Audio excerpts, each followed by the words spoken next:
큐티방송 기도하고 시작하겠습니다. 주님, 오늘도 주님의 말씀을 의지합니다. 묵상 가운데 함께 해주시고 성령님의 도우심과 역사가 풍성한 묵상 되게 하시며 주님께 올려드릴 기도를 드리게 하여 주시옵소서.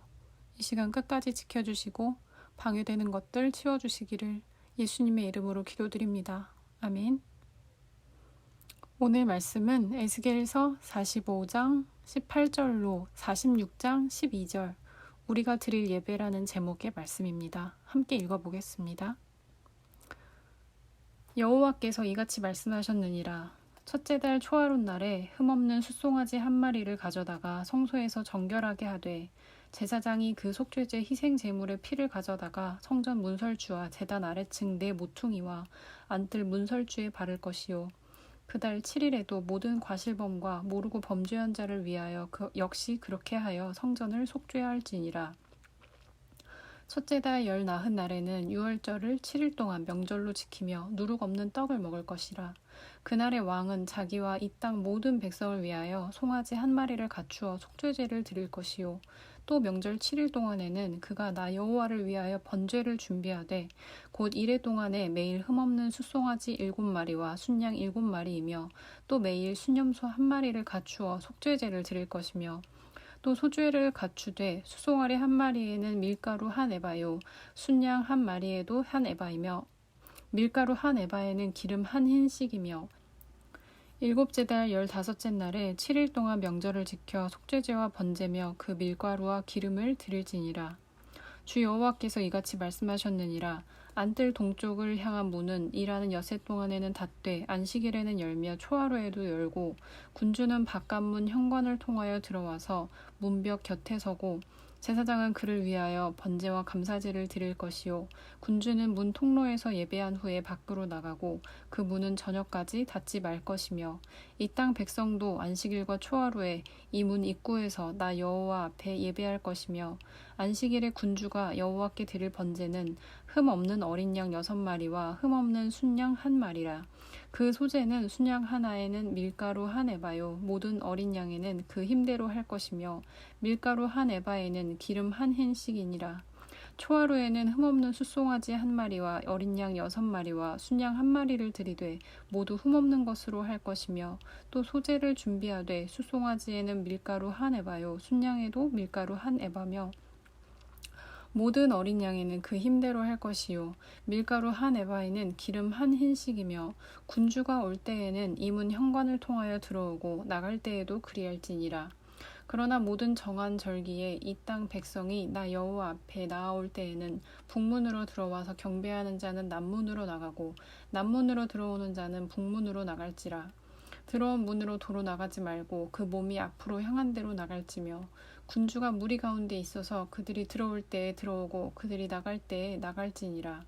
명절과 성회 때에 그 소제는 숫송아지 한 마리에 밀가루 한 에바요 순양 한 마리에도 한 에바요 모든 어린 양에는 그 힘대로 할 것이며 밀가루 한 에바에는 기름 한 흰씩이며 만일 군주가 자원하여 번제를 준비하거나 혹은 자원하여 감사제를 준비하여 나 여호와께 드릴 때에는 그를 위하여 동쪽으로 향한 문을 열고 그가 번제와 감사제를 안식일에 드림같이 드리고 밖으로 나갈지며 나간 후에 문을 닫을지니라. 아멘. 새롭게 보여주신 성전에서 절기를 어떻게 지켜야 하는지, 안식일과 초하루는 어떻게 지켜야 하는지, 또 성전의 출입 규정에 대해서 말씀해주고 있습니다. 단락별로 자세히 살펴보겠습니다. 첫 번째로 18절부터 25절까지는 절기에 대해 알려주고 계신데요. 첫째 달 초하룻 날은 이스라엘의 종교력상 니산월 또는 아비벌이라고 하는 첫 달의 첫날을 말합니다. 매달 드려지는 제사에서 특별히 이 달의 제사는 절기를 준비하는 제사로서 숫송아지 한 마리로 성소를 정결하게 하라고 말씀하고 계십니다. 20절에 보시면 그달 7일에 모든 과실범과 모르고 범죄한 자를 위하여 똑같이 제사를 드려 성전을 또 속죄하라고 합니다. 이것은 사실 이전의 이스라엘 제사법과 같은 것은 아니에요. 하지만 에스겔서에 나오는 규례들 중에 많은 것들이 옛 것과는 다른 새로운 추가적인 규정들이 많이 있기 때문에 이것도 하나님께서 새롭게 주신 제사법이라고 보시면 되겠습니다. 성전을 속죄한 이후 유월절을 지키라고 하십니다. 유월절은 출애굽을 기념하는 절기죠. 22절에서 24절에 설명된 규정들을 통해 모세의 율법에 규정된 번제와 소제의 규모가 더 커졌다는 것을 알 수 있습니다. 25절에는 7월 15일부터 7일을 지킨다라고 하는데요. 이 절기를 장막절이라고 합니다. 출애굽 당시에 그 광야에서의 장막 생활을 기념하는 절기죠.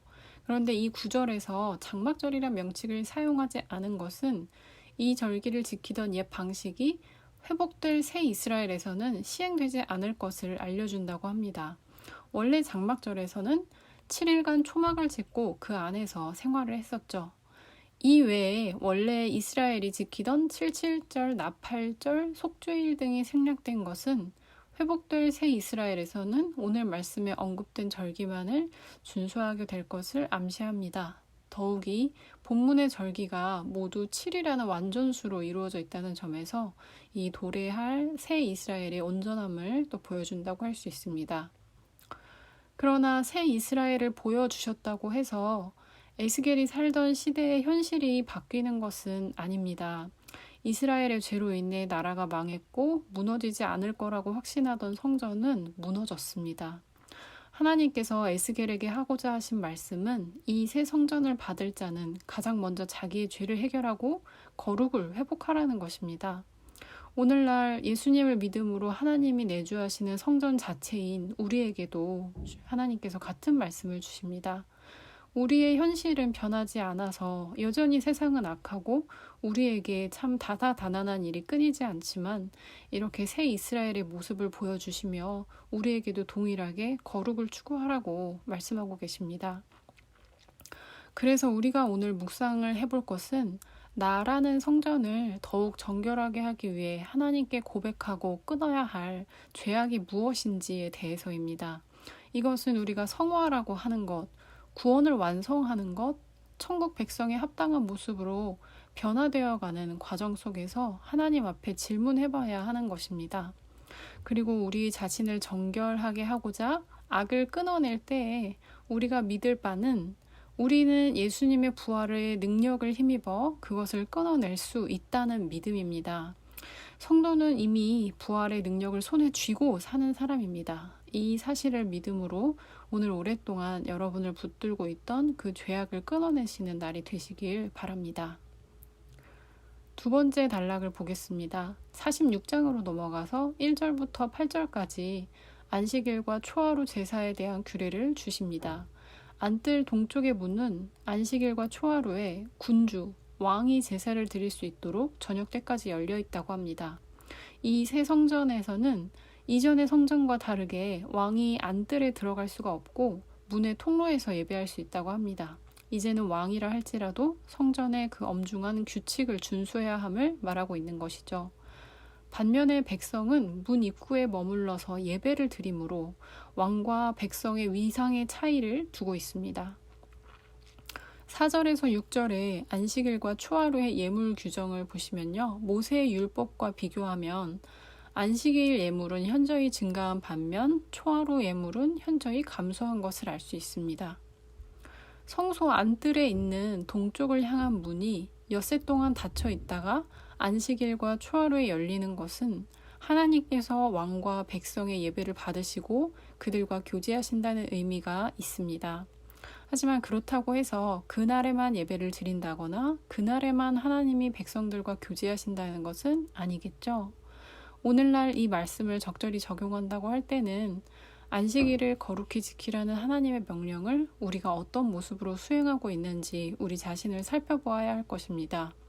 안식일이 아닌 날에도 우리는 하나님의 백성임을 잊지 않고 우리에게 주어진 삶의 자리에서 하나님의 성품과 예수님의 사랑을 자연스럽게 드러내는 삶을 살지요. 그것을 위해서 우리가 매일 말씀을 읽고 기도하는 것입니다.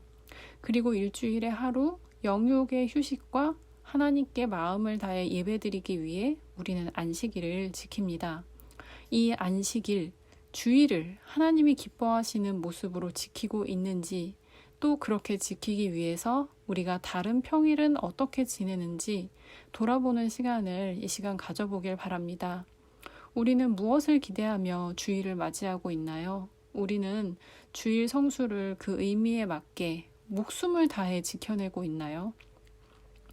오늘날 무슨 예배를 목숨을 다해 지키느냐라고 생각하실 수 있지만 오늘날에도 주일은 목숨과 같이 지켜내야 합니다. 시대가 바뀌어서 예배가 점점 줄어드는 이 시대에 예배의 그 중요성을 점점 잃어가는 시대에 우리는 주일을 그렇게 지켜내야 합니다. 이렇게 안식일과 예배의 의미를 생각하시며 안식일을 맞이하는 우리의 마음을 돌아보는 그 묵상 시간이 되시길 바랍니다. 마지막 단락을 보겠습니다. 성전 출입에 대한 규례입니다. 일반 백성들이 하나님 앞에 나아올 때에는 북문으로 들어온 자는 남문으로 나가고 남문으로 들어온 자는 북문으로 나가서 들어온 문으로 나가지 말라고 하십니다. 이것은 외적으로 볼 때에는 몰려드는 많은 백성들로 인한 혼잡을 방지하기 위한 질서라고 볼 수 있습니다. 그리고 궁극적으로는 그 몸이 앞으로 향한 대로라는 표현으로 옛것과의 단절과 새 사람으로서의 치우침 없는 정진이라는 신앙적인 의미를 함축하고 있습니다. 11절에 보시면 명절과 성회 때에 드릴 소제물이 명시되어 있는데요. 절기를 뜻하는 명절과 백성들의 집회인 성회는 예배인 동시에 모인 백성이 하나님께서 택하신 언약 공동체의 구성원이라는 사실을 확인하는 자리였습니다. 문맥상 이 표현은 회복될 새 이스라엘에 규정된 모든 절기를 지칭한다고 할 수 있습니다. 12절에 보시면 군주가 자원하여 드리는 번제나 감사제라고 나오는데요. 이것은 낙헌제라고도 하고요. 하나님을 향한 사랑을 표현하는 제사였습니다. 이 왕의 자원제는 어느 때에든 드릴 수 있었고 안식일과 같이 동쪽문을 열고 제사를 드립니다. 대신에 제사 의식이 끝난 직후에는 바로 닫으라고 말씀하고 계십니다. 우리가 살펴보고 있는 말씀이 회복될 새 성전에 대한 말씀이라는 점에서 옛 성전과 다른 새 성전의 규례들은 오늘날 우리에게 그대로 적용해 볼 수 있습니다. 자유롭게 적용해 보시되 이 단락에서 큐티인에서 제안하는 묵상 포인트를 같이 살펴보겠습니다. 9절에서 언급된 백성들의 성전 출입에 대한 규례에서 들어온 문으로 돌아 나오지 말고 그 몸이 앞으로 향한 대로 나가라는 이 규례를 보면서 이것은 하나의 예배 질서라고 했습니다. 애굽에서 건진받은 백성이 다시 애굽으로 돌아가는 것을 막는 유일한 힘은 예배라고 합니다. 죄악에서 건진받은 백성이 다시 죄악으로 돌아가는 것을 막는 유일한 힘 또한 예배일 것입니다. 예수님을 믿음으로 죄로부터 자유함을 얻은 백성이 다시 죄에 빠지지 않기 위해서는 정해진 시간에 정해진 질서로 마음과 뜻과 힘을 다해 예배를 드려야 하는 것입니다. 그것은 순종의 한 방식이며 하나님께 자신의 죄성을 고백하고 자기를 맡기는 것이기도 합니다. 이 땅을 사는 하나님의 백성에게 예수님께서 오심으로 구원은, 천국은 이미 임했습니다. 그러나 그 구원을 완성하며 사는 동안 하나님의 백성도 죄에 넘어질 수 있습니다. 죄와 싸우는 것이 믿음을 지키며 구원을 완성해가는 성화의 과정이라고 할 수 있겠습니다.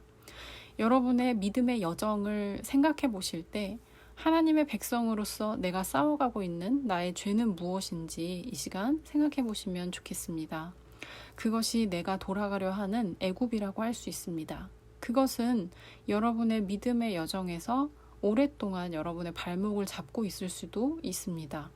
하지만 그렇게 죄와 싸우는 것은 구원을 완성하는 과정의 필수입니다. 단지 그것으로 인해서 괴로워하시거나 두려워하지 마시고 앞서서 말씀드렸듯이 예수 그리스도를 구주로 고백한 이에게 그 죄를 물리칠 수 있는 능력이 이미 있는 줄 믿으시고 이기시길 바랍니다. 그리고 마음과 시간과 몸과 정성을 들인 예배를 만들어 가시길 바랍니다. 그런 고백을 하나님께 올려드리시는 묵상 시간 되시면 좋겠습니다. 그럼 이어질 여러분의 묵상을 위해서 기도해 드리겠습니다.